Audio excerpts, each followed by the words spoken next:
Yo, what's going on out there in them digital streets? This your player partner Watt checking in, and this is the Dropbox, and let's get into it. Yeah, man. So if you've been paying attention to the news, y'all will notice that Dababy got dropped from Lollapalooza over this past weekend.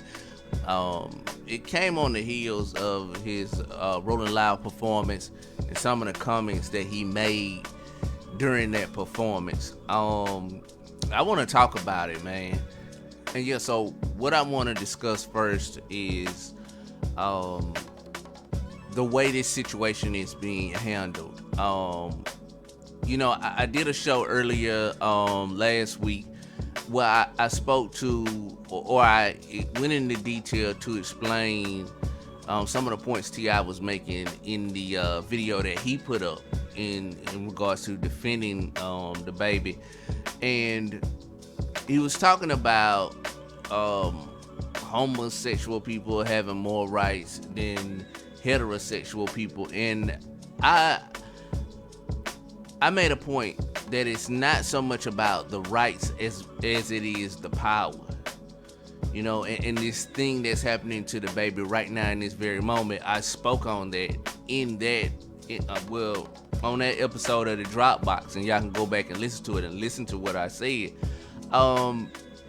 And that's what's going on with the brother right now. You know what I'm saying? Like, he's getting removed off of shows, and I don't think this is the end. At some point in time, either it's gonna keep on going or he's gonna come out and apologize. Either way, it isn't a good look for him. Well, I mean, at this point, all you can say is, man, hold your head. But I want to talk about something a little bit more important today, as far as, just chopping it up with the family. I want to talk about how we deal with our disagreements. All too often, as a people, we tend to want to make a spectacle out of things that we don't disagree with or we don't like. We will go directly to social media to voice our opinions about things that, about things we criticize. That shows lack of unity. And I get it, everybody's starving for attention, so it's always a good idea that, okay, if I feel a certain way about something, let me load up this app and let me give my thoughts. Let me not show unity. That's the issue, when we have discrepancies or disagreements with each other, especially ones that are to this magnitude, where you got people online saying that they don't prefer for a person's lifestyle or they don't like it, it's nothing for you to meet this person in real life, to pull up on him. Yeah, and that's something that I find very odd and very just like attention seeking. If you disagree with someone, the way they live, or you just have a general disagreement, like I say, it's nothing for you to expound some resources or just a little bit of effort to be like, hey, get a phone number on this person, let me get them on the line so we can talk and chop it up. Because we love to sit up here and get in a fight and wrestle with each other. And like I said in a previous episode, like, the players on the board are still the same.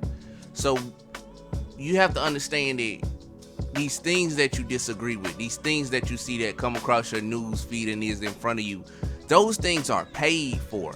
None of this shit happens by accident. And a lot of these artists already know that. They know that dollars are spent to put these things in front of you.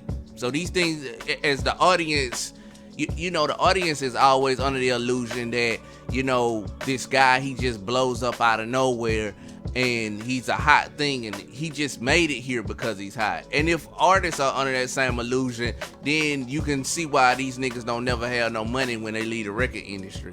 But what I'm saying is, we all have to understand the things that we see, the imagery that we see, that we say that we don't like, somebody is paying to put that to the forefront. You got to understand that, like, the Lil Nas X, like his BT performance, someone paid for that. Even when you look at the video, someone paid for the video.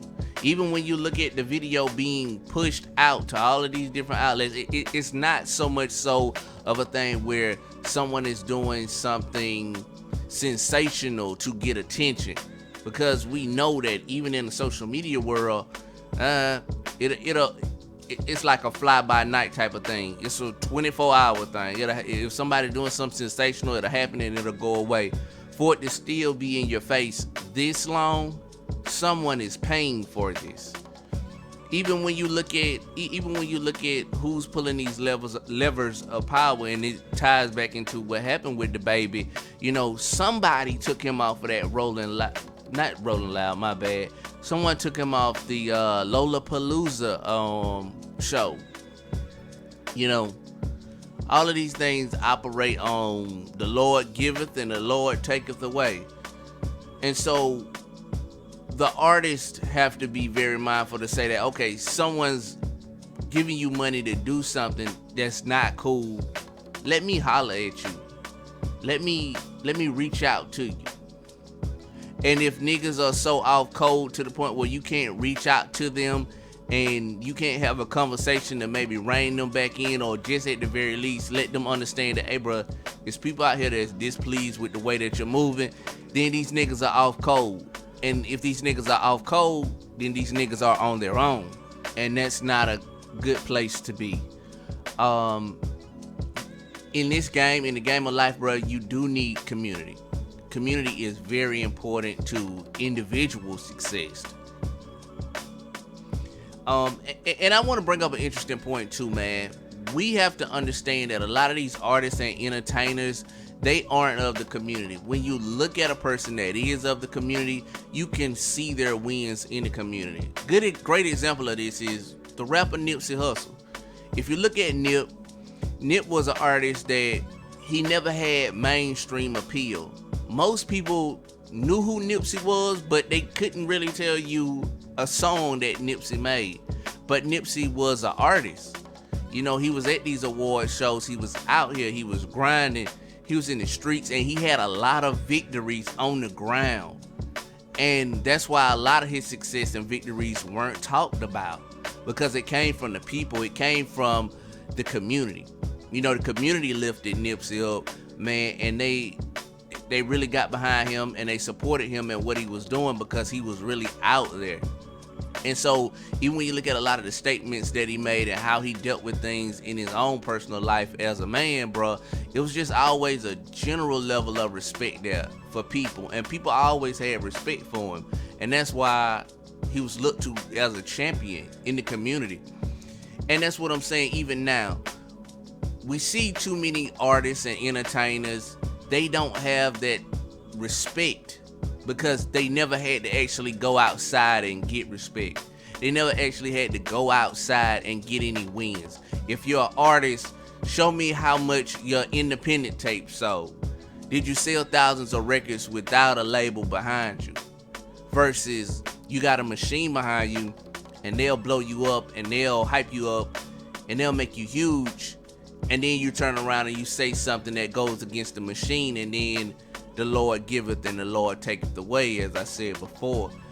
And even with people not being on code, it's almost like in order to have success amongst the group, you have to be on code. You have to operate in a certain manner and you have to have a certain level for the respect of the dollar of the consumer, especially when these people come from your community, because it's not like you can take a dollar and run. You can't run off on the plug when you get your money from the hood, when you get your money from your hood, because you have to see these people. I don't give a damn where you at. You pull up on at the McDonald's, niggas gonna be like, hey, what that shit was you said on the ground? But yeah, man, that's my thought on this particular topic. And this has been an episode of the Dropbox. Remember, like, share, and subscribe, man. And on that note, I'm out the box with it. Do you hear me?